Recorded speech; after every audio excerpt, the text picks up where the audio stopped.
What's going on, everyone? Mr. Jose here from the Bristol Public Library. Thank you for joining us for First Chapter Friday. Today we're going to listen to the first chapter of an amazing book, Legend by Marie Lu. Part 1. The Boy Who Walks in the Light. My mother thinks I'm dead. Obviously, I'm not dead, but it's safer for her to think so. At least twice a month I see my wanted poster flashed on the Jumbotron scattered throughout downtown Los Angeles. It looks out of place up there. Most of the pictures on the screens are happy things. Smiling children standing under a bright blue sky, tourists posing before the Golden Gate ruins, Republic commercials in neon colors. There's always anti-colonies propaganda. The colonies want our land, the ads declare. They want what they don't have. Don't let them conquer your homes. Support the cause. Then there's my criminal report. It lights up the Jumbotron in all its multicolored glory. Wanted by the Republic. File number 462178-3233. Day. Wanted for assault, arson, theft, destruction of military property, and hindering the war effort. 200,000 Republic notes for information leading to arrest. They always have a different photo running alongside the report. One time it was a boy with glasses and a head full of thick copper curls. Another time it was a boy with black eyes and no hair at all. Sometimes I'm black, sometimes white, sometimes olive or brown or yellow or red or whatever else they can think of. In other words, the Republic has no idea what I look like. They don't seem to know much of anything about me, except that I'm young and that when they run my fingerprints, they don't find a match in their databases. That's why they hate me. Why I'm not the most dangerous criminal in the country, but the most wanted. I make them look bad. It's early evening, but it's already pitch black outside, and the Jumbotron's reflections are visible in the street's puddles. I sit on the crumbling window ledge 3 stories up, hidden from view behind the rusted steel beams. This used to be an apartment complex, but it's fallen into disrepair. Broken lanterns and glass shards litter the floor of this room, and paint is peeling from every wall. In one corner, an old portrait of an Electro Primo lies face up on the ground. I wonder who used to live here. No one's crafty enough to let their portrait of the Elector sit discarded on the floor like that. My hair, as usual, is tucked inside an old newsboy cap. My eyes are fixed on the small 1-story house across the road. My hands fiddle with the pendant tied around my neck. Tess leans against the room's other window, watching me closely. I'm restless tonight, and as always, she can sense it. The plague has hit the lake sector hard. In the glow of the Jumbotrons, Tess and I can see the soldiers at the end of the street as they inspect each home, their black capes shiny and worn loose in the heat. Each of them wears a gas mask. Sometimes when they emerge, they mark a house by painting a big red X on the front door. No one enters or leaves the home after that. At least, not when anyone's looking. Still don't see them, Tess whispers. Shadows conceal her expression. In an attempt to distract myself, I'm piecing together a makeshift slingshot out of old PVC pipes. They haven't eaten dinner. They haven't sat down by the table in hours. I shift and stretch out my bad knee. I shoot Tess an irritated glance. She's trying to console me, but I'm not in the mood. A lamp's lit. Look at those candles. Mom would never waste candles if no one was home. Tess moves closer. We should leave the city for a couple weeks, yeah? She tries to keep her voice calm, but the fear is there. Soon the plague will have blown through, and you can come back to visit. We have more than enough money for the 2 train tickets. I shake my head. 1 night a week, remember? Just let me catch up on them 1 night a week. Yeah, you've been coming here every night this week. I just want to make sure they're okay. What if you get sick? I'll take my chances. And you didn't have to come with me. You could have waited for me back in Alta. Tess shrugs. Somebody has to keep an eye on you. 2 years younger than me, although sometimes she sounds old enough to be my caretaker. We look in on silence as the soldiers draw closer to my family's house. Every time they stop at a home, one soldier pounds on the door, while a second stands next to him with his gun drawn. If no one opens the door seconds, the first soldier kicks it in. I can't see them once they rush inside, but I know the drill. The soldier will draw a blood sample from each family member, then plug it into a handheld reader and check for the plague. The whole process takes 10 minutes. I count the houses between where the soldiers are now and where my family lives. I'll have to wait another hour before I know their fate. A shriek echoes from the other end of the street. My eyes dart toward the sound, and my hand whips to the knife sheath at my belt. Tess sucks in her breath. It's a plague victim. She must have been deteriorating for months because her skin is cracked and bleeding everywhere. And I find myself wondering how the soldiers could have missed this one during previous inspections. She stumbles around for a while, disoriented, then charges forward, only to trip and fall to her knees. I glance back toward the soldiers. They see her now. The soldier with the drawn weapon approaches, while the 11 others stay where they are and look on. One plague victim isn't much of a threat. The soldier lifts his gun and aims. A volley of sparks engulfs the infected woman. She collapses, then goes still. The soldier rejoins his comrades. I wish we could get our hands on one of the soldiers' guns. A pretty weapon like that doesn't cost much on the market. 480 notes, less than a stove. Like all guns, it has precision, guided by magnets and electric currents, and can accurately shoot a target 3 blocks away. It's tech stolen from the colonies, Dad once said, although of course the Republic would never tell you that. Tess and I could buy 5 of them if we wanted. Over the years, we've learned to stockpile the extra money we steal and stash it away for emergencies. But the real problem with having a gun isn't the expense. It's that it's easy to trace back to you. Each gun has a sensor on it that reports its user's hand shape, thumbprints, and location. If that didn't give me away, nothing would. So I'm left with my homemade weapons, PVC pipe slingshots, and other trinkets. They found another one, Tess says. She squints to get a better look. I look down and see the soldiers spill from another house. One of them shakes a can of spray paint and draws a giant red X on the door. I know that house.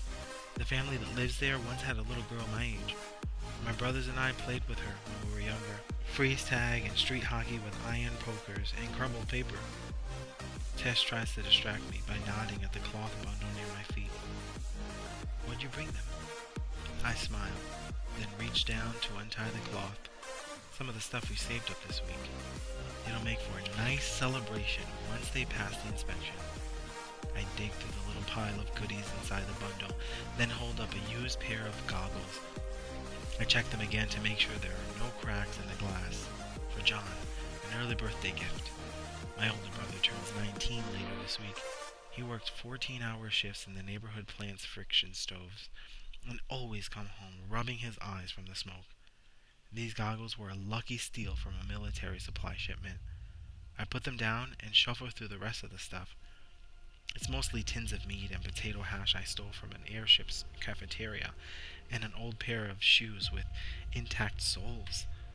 I wish I could be in the room with all of them when I deliver this stuff, but John's the only one who knows I'm alive. And he's promised not to tell Mom or Eden. Eden turns 10 in 2 months, which means that in 2 months he'll have to take the trial. I failed my own trial when I was 10. That's why I worry about Eden, because even though he's easily the smartest of us all 3 boys, he thinks a lot like I do. When I finished my trial, I felt so sure of my answers that I didn't even bother to watch them grade it. But then, the admins ushered me into a corner of the trial stadium with a bunch of other kids. They stamped something on my test and stuffed me onto a train headed downtown. I didn't get to take anything except the pendant I wore around my neck. I didn't even get to say goodbye. Several different things could happen after you take the trial. You get a perfect score, 1,500 points.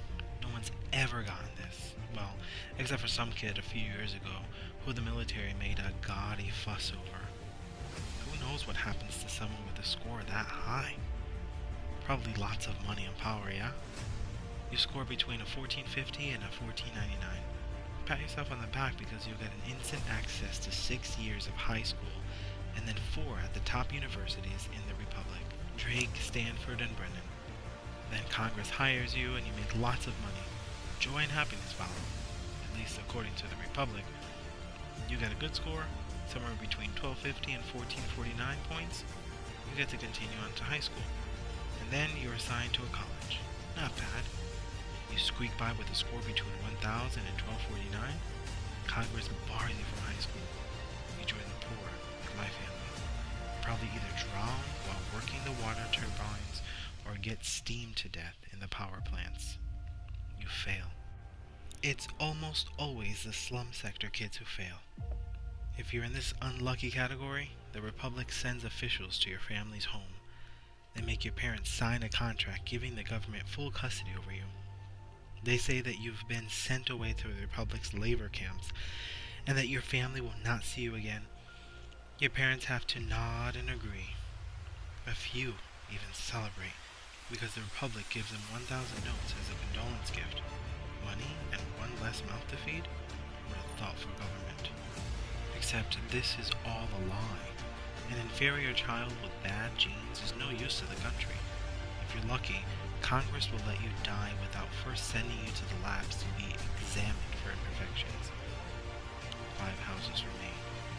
Death sees the worry in my eyes and puts a hand on my forehead. One of your headaches is coming on. No, okay. I appear in the open window at my mother's house, then catch my first glimpse of a familiar face. Eden walks by, then peeks out the window at the approaching soldiers and points some handmade metal contraption at them. Then he ducks back inside and disappears from view. His curls flash white blonde in the flickering lamplight. Knowing him, he probably built that gadget to measure how far away someone is or something like that. He looks thinner, I mutter. He's alive and walking around, Tess replies. I'd say that's a win. Minutes later, we see John and my mother wander past the window, deep in conversation. John and I look pretty similar, although he's grown a little stockier from long days at the plant. His hair, like most who live in our sector, hangs down past his shoulders and is tied back into a simple tail. His vest is smudged with red clay. I can tell Mom's scolding him for something or other, probably for letting Eden peek out the window. She bats John's hand away when a bout of her chronic coughing hits her. I let out a breath. So, at least all 3 of them are healthy enough to walk. Even if one of them is infected, it's early enough that they'll still have a chance to recover. I can't stop imagining what will happen if the soldiers mark my mother's door. My family will stand frozen in our living room long after the soldiers have left. Then Mom will put on her usual brave face, only to sit up through the night, quietly wiping tears away. In the morning, they'll start receiving small rations of food and water, and simply wait to recover, or die. My mind wanders to the stash of stolen money that Tess and I have hidden. 2,500 notes, enough to feed us for months, but not enough to buy my family vials of plague medicine. The minutes drag on. I tuck my slingshot away and play a few rounds of rock, paper, scissors with Tess. I don't know why, but she's crazy good at this game. I glance several times at my mother's window, but don't see anyone. They must have gathered near the door, ready to open it as soon as they hear a fist against the wood. And then the time comes. I lean forward on the ledge, so far that Tess grips my arm to make sure I don't topple to the ground. The soldiers pound on the door. My mother opens it immediately, lets the soldiers in, and then closes it. I strain to hear voices, footsteps, anything that might come from my house. The sooner this is all over, the sooner I can sneak my gifts to John. The silence drags on. Tess whispers, "No news is good news, right?" Very funny. I count off the seconds in my head. 1 minute passes, then 2, then 4, and then finally 10 minutes. Then 15 minutes, 20 minutes. I look at Tess. She just shrugs. Maybe their reader's broken, she suggests. 30 minutes pass. I don't dare move from my vigil.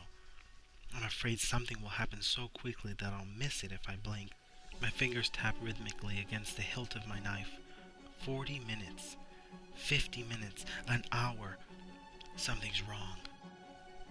Tess purses her lips. You don't know that. Yes, I do. What could possibly take this long? Tess opens her mouth to reply, but before she can say anything, the soldiers are exiting my house, single file, expressionless. Finally, the last soldier shuts the door behind him and reaches for something tucked at his waist. I suddenly feel dizzy. I know what's coming. The soldier reaches up and sprays one long red diagonal line on our door. Then he sprays another line, making an X. I curse silently under my breath and start to turn away. But then the soldier does something unexpected, something I've never seen before. He sprays a third vertical line on my mother's door, cutting the X in half. Wow, wow, wow. What a great book. That first chapter sounds so intense. I definitely want to know what happens next. If you do too, stop by the library and pick up a copy today.